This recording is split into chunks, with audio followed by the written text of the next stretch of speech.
Wal, selama bulan Ramadan, umat Muslim akan bersama-sama menjalankan ibadah puasa, tak terkecuali ibu menyusui.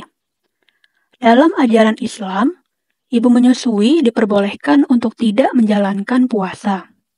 Tapi, gak sedikit juga yang ingin ikut berpuasa. Pasalnya, Wal, saat berpuasa, ibu tidak mendapatkan asupan cairan dalam waktu yang lama.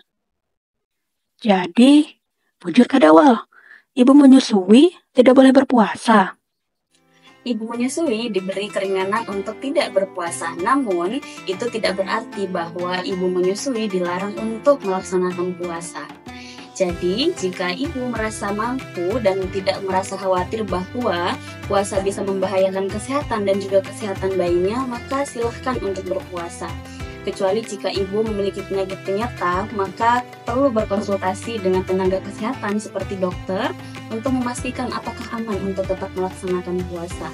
Nah, bagaimana jika ibu menyusui ingin tetap melaksanakan puasa? Kami ada beberapa tips bagaimana agar ibu menyusui aman untuk berpuasa.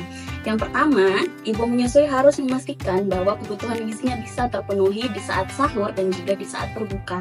Nah, pastikan bahwa ibu menyusui mengkonsumsi makanan pokok bisa berupa nasi, mie, ataupun bahan makanan pokok lainnya didampingi dengan sumber protein hewani, bisa dari telur, ikan, ataupun daging. Selanjutnya, ada juga menu berupa protein nabati, bisa berupa tempe, tahu, ataupun olahan lainnya. Selanjutnya, jangan lupakan kebutuhan sayur dan juga buah-buahan. Nah, ini diharapkan ibu mampu memenuhinya di saat mulai berbuka hingga tiba waktunya sahur. Kemudian yang kedua, pastikan bahwa ibu memenuhi kebutuhan cairannya. Mengapa kebutuhan cairan ini sangat penting? Karena ini penting. Ibu menyusui itu sangat cenderung untuk lebih mudah mengalami dehidrasi. Nah, dehidrasi ini adalah kekurangan cairan. Nah, ini sangat berbahaya bagi ibu menyusui karena nantinya bisa mempengaruhi kesehatan ibu dan juga mempengaruhi proses pengeluaran ASI oleh ibu. Maka perlu memenuhi kebutuhan cairan sekitar 8-12 gelas dalam sehari. Nah, mengkonsumsi cairan ini tidak harus habis dalam sekali minum.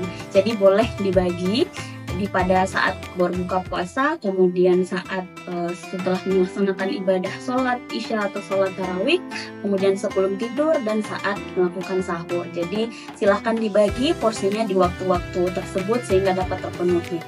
Nah, walaupun telah memenuhi kebutuhan cairan, ibu tetap harus mewaspadai kondisi-kondisi tanda-tanda dehidrasi. Jadi ketika ibu merasa bahwa pengeluaran urinnya berkurang, kemudian urinnya lebih berwarna pekat, kemudian ada rasa pusing, ya, kemudian ada rasa seperti ingin pingsan, berkunang-kunang, maka sebaiknya ibu segera membatalkan puasanya. Jadi tidak ada paksaan untuk ibu menyusui ketika sudah mengalami gejala tersebut untuk melanjutkan puasa.